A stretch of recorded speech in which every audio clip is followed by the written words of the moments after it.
Hi everyone and welcome to this week's Monday Memo.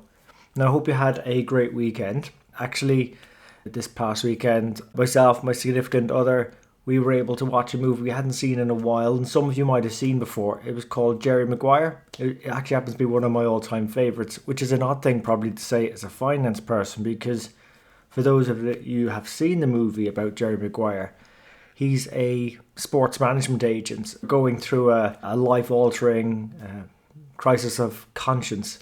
And why would I be talking about this on a finance podcast? I suppose I'm not looking to give the plot away if that's what you're worried about, but there were just some sort of key lessons that I think we could all take from Jerry Maguire's hero's journey during the show to actually help in our finance careers and our work, helping influence others stay relevant and driving impact within our organisations. Now, even if you haven't seen the movie, you've probably come across the phrase, show me the money. And being a finance business podcast seems like a pretty good way to run your business, but that's not necessarily the point about it. Yes, it's important to maximize shareholder value, deliver that for shareholders, and in theory everything else should look after itself, but there's been plenty of profitable companies that haven't been sustained. And the crisis of conscience Jerry Maguire is going through because of a scene or an event that happened earlier in the movie is that business shouldn't be about people over profit.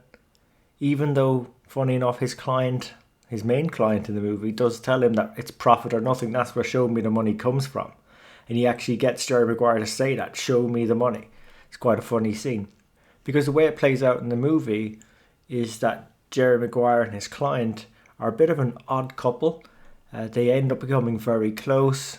His client becomes a better sports person. Jerry becomes a better man out of the engagement. And ultimately, in the end, Jerry is able to land his client the big contract.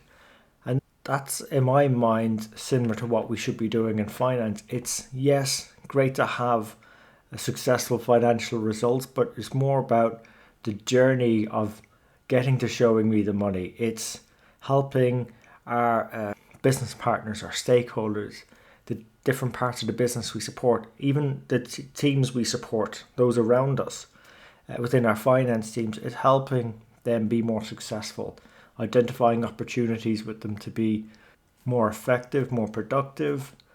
We can't do the work for them, but it's helping them walk through the door. We can just help them open it. And being there for them as well when things are a bit tough. And that's actually where the second key phrase or moment in the movie with Jerry Maguire, and to do with another character, which is his wife. Jerry goes away and he secures a big deal, but he's been having trouble at home because he's not really been around much. And he felt a little hollow because he had this big win and was all about driving the business and his work, but didn't have anyone close to share it with him. And I think that's another important message as well, as we're looking so much and focusing on our careers, trying to remain relevant, put the hours in, grow our presence, help the business drive value.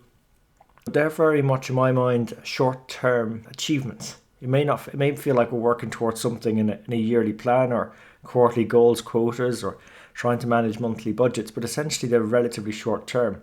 Some of the longer-term things outside of maybe our careers that don't necessarily give us the instant feedback we're looking for or our sense of achievement, things like having well-adjusted kids or fruitful relationships or very much connected with your brothers or sisters or so on, they might be tended to left to one side. And it's just very important not to forget about those because those relationships, those longer term things are very important to us and actually help complete us. And again, don't want to give away too much, but very emotional part of the movie.